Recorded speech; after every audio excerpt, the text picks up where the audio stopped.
El tema de los LAN center o las cabinas de internet, estamos hablando de los años 2003 más o menos, ¿no? Cuando todavía todo era más analógico, todo era chat, Latin chat y más que todo la comunicación con la gente del extranjero, ¿no? Antes de que las cabinas de internet se a- eh, diera un salto como lo que es videojuegos, ¿no? Porque normalmente los videojuegos eran de consola, ¿no? Y cuando las computadoras comenzaron a soportar juegos, ¿no? Juegos más actuales, modernos, en ese tiempo, en 2003, el Warcraft, ¿no? El Counter, StarCraft, eran juegos muy antiguos, pero igual la gente tenía bastante aceptación. Y al ver que había bastante público, ya cambiamos la temática de cabinas de internet a LAN Center, o sea, juegos en red.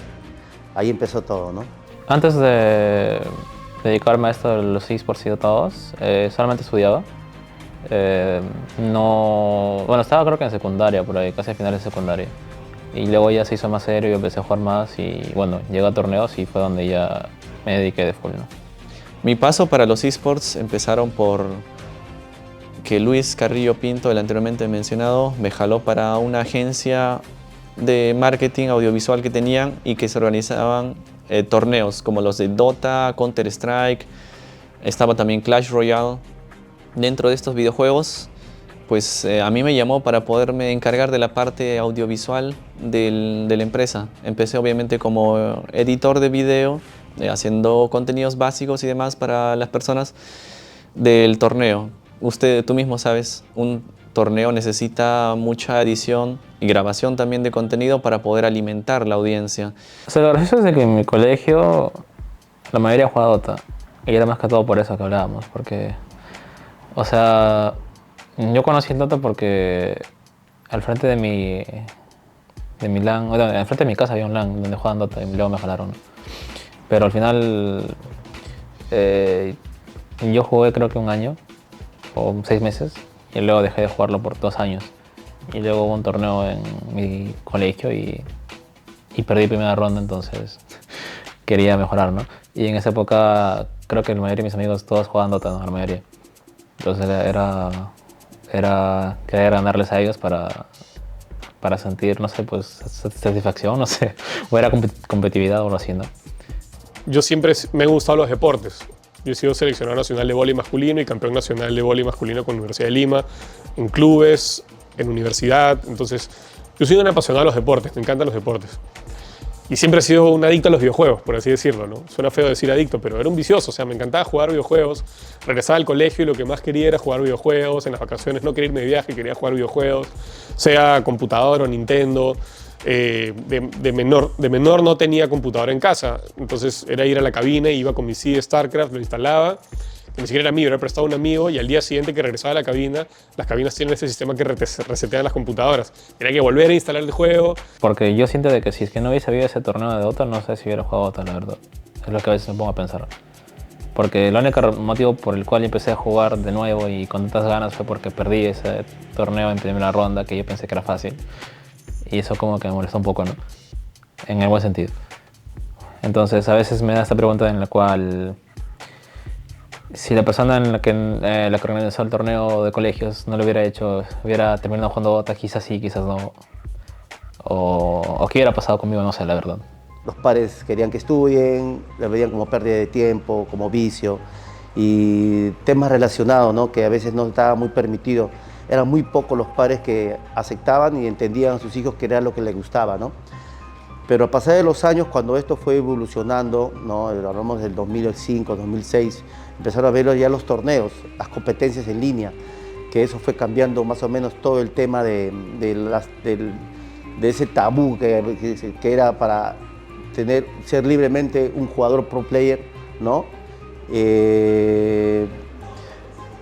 Los tiempos cambiaron, la tecnología fue evolucionando poco a poco y ahí fue donde ya los chicos comenzaron a dedicarse más de lleno a esto. Poco a poco esto ya fue avanzando a través de los años, donde ya he conocido bastantes personas jóvenes que tienen su mamá, ¿no? Que comenzaron a apoyarlo profesionalmente, ¿no? Como cualquier otra profesión. pero el tema es que siempre había eso que todavía los padres no lo aceptaban. Y en muchas ocasiones había gente que se han retirado, inclusive siendo buenos jugadores por el tema de obedecer a los padres porque pensaban que no había un futuro o simplemente era una pérdida de tiempo. Para introducirme más en los esports y dedicarme a esto siempre es un riesgo, ha sido un riesgo siempre para mí, porque estaba estudiando, tenía una carrera que era redes y comunicaciones de datos, estaba en el 5º ciclo. Entonces estaba entre jugar y hacer cosas en redes sociales, aumentar los números de la página de Facebook, página de YouTube, y me afectaron bastante hasta que consideré de que realmente no me quiero dedicar tanto a esto. No puedo tal vez terminar la carrera y tenerlo como base, pero tengo esta otra cosa que me está viendo bien en tener números, tener visitas en internet y pues terminé al final dejándolo. Me afectó tanto que no considero que haya sido un sacrificio, más bien como lo dejé todo, dejé como un futuro para dedicarme a esto. Nosotros, y con nosotros me refiero a mis socios, fundamos una compañía hace más o menos 10 años, un poco más realmente, 10, 12 años, que se llama Circuit. Es una agencia de publicidad digital. Y cuando la comenzamos, trabajamos en la sala de mi casa y esa compañía creció, gracias a Dios, después de bastante tiempo y bastante esfuerzo. Una compañía de alrededor de 100 personas más o menos. Y muchos de nuestros clientes se dedicaban al rubro de la tecnología. Y fue ahí que dimos un paso a los esports. Pero a través de los años, cuando ya fue evolucionando, los LAN Center fueron cambiando tanto la temática, el ámbito de la competencia, le metíamos a los jóvenes que también se podía generar dinero de esto, que podía hacer algo que a ellos les gustaba, que les apasionaba, que eran los eSports, ¿no? En ese tiempo eran las competencias de rec, le decían. A veces he estado jugando un torneo y no he podido ir quizás a un cumpleaños o ir incluso el Día de la Madre había una final que tenía que jugar y no podía jugar y no podía ir a estar con mi mamá. O sea, esas cosas, ¿no? Y también quizás algunos amigos que tenía en el camino que no pasaba mucho tiempo con ellos porque estaba jugando, estaba practicando o estaba en torneo. Los esports empezaron como hace más de 15 años, algo así, pero en Perú empezó a fluir muy bien como hace 12, 10 años. En aquel entonces no había redes sociales o no había tanta influencia de gente metida en los celulares. Ahora la gente vive de los celulares, niños, adolescentes y tal, tienen celulares, tienen cuentas en TikTok, en Twitter, en YouTube, en Facebook, en Instagram, en todos lados. Hay mucha posibilidad de poder llegar y generar un negocio. Hay muchísimos negocios para hacer en internet. Emprendimiento, que es algo que desde que me volví adulto, digamos, es a lo que me he dedicado y lo que me ha apasionado. Entonces, si yo combino esas tres cosas, ¿no? Que es el emprendimiento, el deporte, los videojuegos, y ya le metes una última que es la experiencia en publicidad y cosas creativas que tuvimos y que me gusta también. Es como que lo mezclas todo, lo metes en una licuadora, lo prendes y ¿qué sale? Esports, ¿no? Entonces, de una u otra manera creo que los pasos que uno da te llevan, y si lo haces haciendo lo que te apasiona, de una u otra manera te van a llevar a el lugar donde tienes que estar, creo. Pero ya a través de los años ya lo convirtieron en eSport, ¿no? Los deportes electrónicos. Y a través de los años la comunidad fue creciendo. Creo que los LAN Center fue un punto importante en la evolución de los eSports acá en el Perú, porque fueron la cuna de los players que empezaron a salir poco a poco a través de los años, ¿no?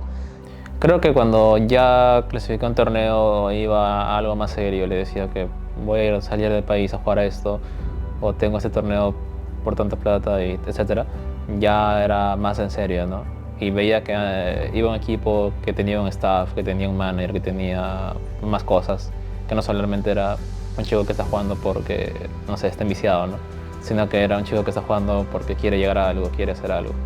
Entonces ahí donde sentí que ya el apoyo de mi familia había cambiado y que me apoyaban mucho ya en ese momento.